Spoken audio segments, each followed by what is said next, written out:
சில க்ளூஸ் கொடுக்குறேன். நான் யாரை பற்றி சொல்கிறேன்னு கண்டுபிடிக்கிறீங்களான்னு பார்ப்போம். ஓகேவா? உங்களுக்கு தான் யாருக்காவது கெஸ் பண்ண முடியல பாருங்க. இது இவங்க வந்து ஒரு புகழ்பெற்ற ராணி. இங்கிலீஷ், தெலுங்கு, உருது இப்படி பல மொழிகள் தெரிஞ்ச ஒரு ராணி. ஃபர்ஸ்ட் க்ளூல யாராவது கண்டுபிடிக்க முடிஞ்சதா? இல்லை இல்லை இல்லை.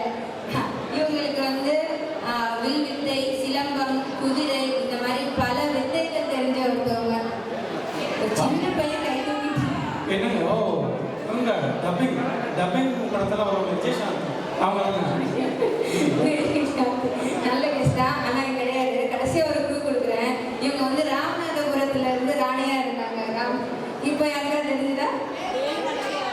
ஓ, கிட்ஸ் எல்லாம் வராங்க போல இருக்கு. அடுத்தது சூப்பருங்க. நம்ம வீரமங்கை வேலுநாச்சியார் தான் தான் நம்ம கிழக்கு கம்பெனியில முதல்ல போர் புரிந்த ராணி அவங்க வேலுமங்கை. அது மட்டும் இல்லைங்க. ஆங்கிலேயர் வந்து இவரோட கணவரை கொன்னதுக்கப்புறம் 8 வருஷம் வந்து இவங்க தலைமறைவாக இருந்து போர் எல்லாம் கற்றுக்கிட்டு வந்து பிரிட்டிஷ்க்கு எதிராக வார் பண்ணி அதை வின் பண்ணி திரும்ப ராணியானவங்க. இப்போ அப்படிப்பட்ட ஒருத்தவங்களோட வாழ்க்கையில் நடந்த சில சம்பவங்களை வந்து நமக்கு இங்கே நாடகமாக காட்ட வராங்க. Great 6 to